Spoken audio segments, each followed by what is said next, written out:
Bueno, ¿se acuerdan de este programa con Mariela Ponce? ¿Está ahí?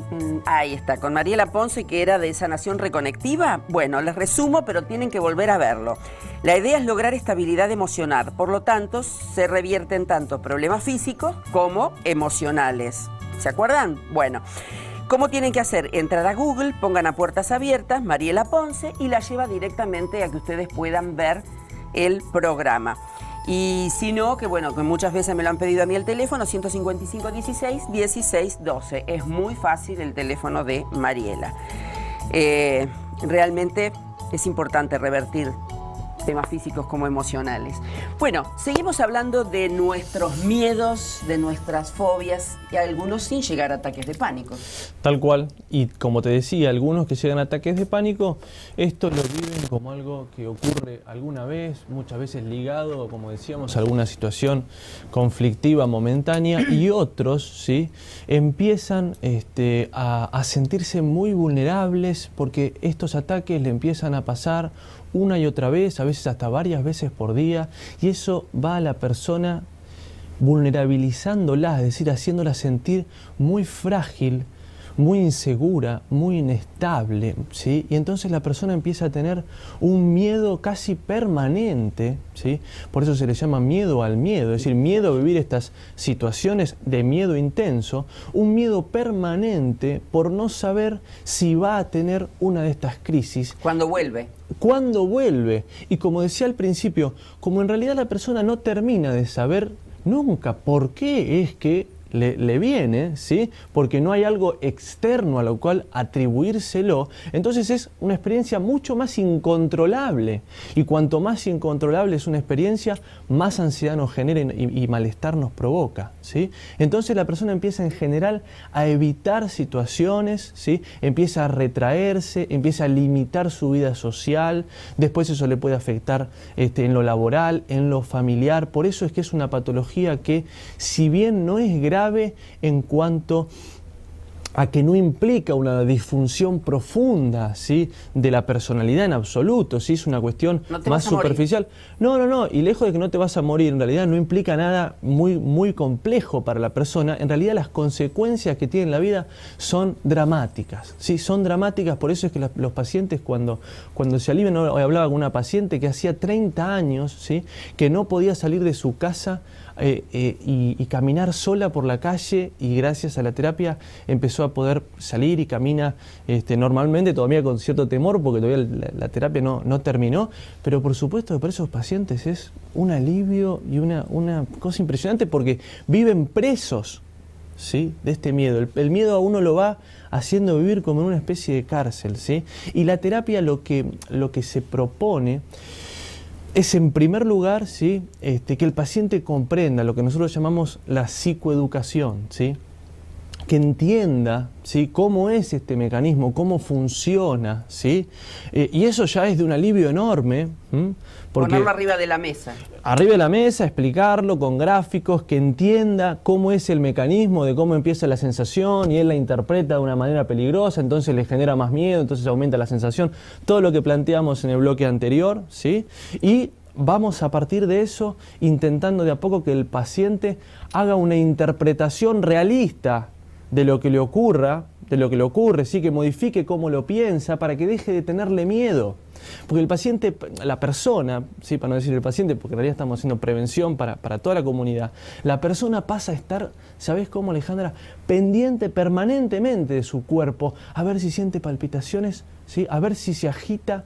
Tanto es así que empieza muchas veces a evitar hacer gimnasia, incluso hacer esfuerzos físicos, porque el miedo está puesto en el cuerpo. Está teniendo miedo de cualquier sensación que sea parecida, ¿sí?, al ataque de pánico. Y siempre que uno se pone nervioso, en realidad hay una sensación parecida, porque como vos decías, es un continuo de menor a mayor, ¿sí?, donde en el extremo está el ataque de pánico. Pero siempre que uno se pone nervioso, tiene reacciones de ansiedad que afectan al cuerpo. Entonces evitan discusiones muchas veces, porque con la discusión le vienen las palpitaciones, entonces piensa que le va a dar un ataque de pánico, ¿sí? Entonces buscamos que lo comprenda de una manera realista, y a su vez hacemos en la terapia exposición, es decir, le buscamos de una forma artificial, ¿sí? Ya sea con hiperventilación o con ejercicio físico, que el paciente experimente esas sensaciones del cuerpo, ¿sí? Para que pueda comprobar, como decíamos recién con la licenciada Yara Torti, que comprobar que no es peligroso, ¿sí? Que eso que interpreta como peligroso no es peligroso, ¿sí? Y por supuesto que lo alentamos y vamos generando tareas para que, si se empezó a meter para adentro el paciente en su vida, comience a exponerse, ¿sí? Comience a enfrentar las situaciones que ha dejado de enfrentar, ¿sí? También sirviéndose de todas las herramientas que le damos. Y una de estas herramientas tiene que ver con ejercicios de respiración muy concretos que hacen que la persona experimente una sensación de mayor autodominio, de mayor control, ¿sí? Sobre una experiencia que es muy intensa y que hace que la persona se sienta como una pérdida de control que es muy angustiante, ¿sí? En los casos, por ejemplo, de claustrofobia o miedo a los ascensores o miedo a los bichos, que también son miedos profundos, ¿esto también pueden llegar en algún momento a derivar en pánico? Está perfecto lo que vos me preguntás. En realidad, ahí la diferencia está en que el miedo es concreto y está puesto en el afuera, ¿sí? Le tiene miedo a los ascensores. Claro que la persona que tiene ese miedo, es decir, que tiene lo que llamamos una fobia específica, esa persona cuando la pones en la situación esa, tiene un ataque de pánico. Pero eso no es un trastorno de pánico. El trastorno de pánico, como decía al principio, es ataques de pánico sin una situación externa visible que lo justifique. La persona no sabe a qué le tiene miedo al cuerpo. Le tiene miedo a estas reacciones del cuerpo, no es a los sapos o al ascensor o a ninguna de esas cuestiones, ¿sí? Nos está quedando un minutito y ya después seguimos en la web. Necesariamente cuando vos hablas, me distraje ahora que me marcaron, todos adentro de su cuerpo tienen de alguna manera un desequilibrio de emociones que hace que esto se encauce para este lado. A ver si interpreto lo que me preguntas. No, para nada, ¿sí? Las emociones, algunas personas tienen ciertos desórdenes de personalidad, ¿sí? Donde no tienen una buena regulación de sus estados emocionales y estas personas son, por supuesto, más susceptibles de vivir este tipo de trastornos. Y otras personas en realidad tienen un equilibrio emocional normal, pero la vida se ocupa muchas veces de desequilibrarnos y en esos desequilibrios puede comenzar este tipo de sintomatología que en realidad puede ser pasajera o, como decía, puede establecerse en un trastorno, ¿sí? Que lo hace vivir en este estado tan perturbador, ¿sí? Lo bueno es que todo tiene solución. Francamente, para después seguir hablando en la web. Ni hablar, mensaje positivo. Como decía quien me enseñó, Héctor Fernández Álvarez, si tuviese que sufrir de algo, sufriría de esto, ¿sí? Porque de todo lo que hay para sufrir dentro de los problemas psicológicos es de lo mejorcito, ¿sí? Si bien es muy feo, es de lo mejorcito porque la solución no es compleja, son tratamientos focalizados, son tratamientos cortos y que tienen realmente, los estudios indican un 85% de efectividad en los pacientes, ¿sí? Antonio, aquí en la pantalla de Canal 7 te digo 1.000.000 de gracias. Como siempre, hermoso la manera que le contás las cosas.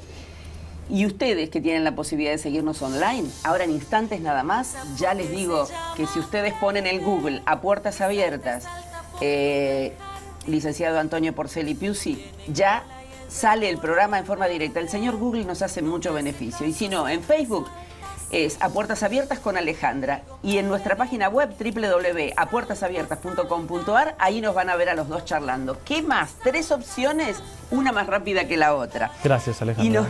Gracias a vos, Antonio. Ahora seguimos. Gracias. Yo me engolosino y ahora seguimos.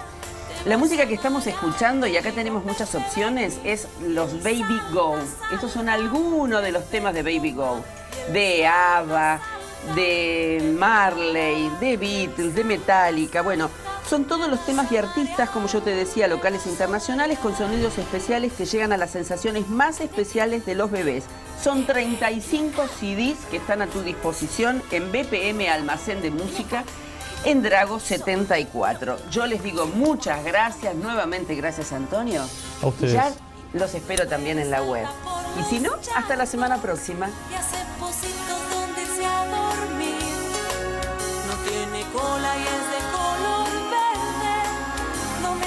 paso siempre sale.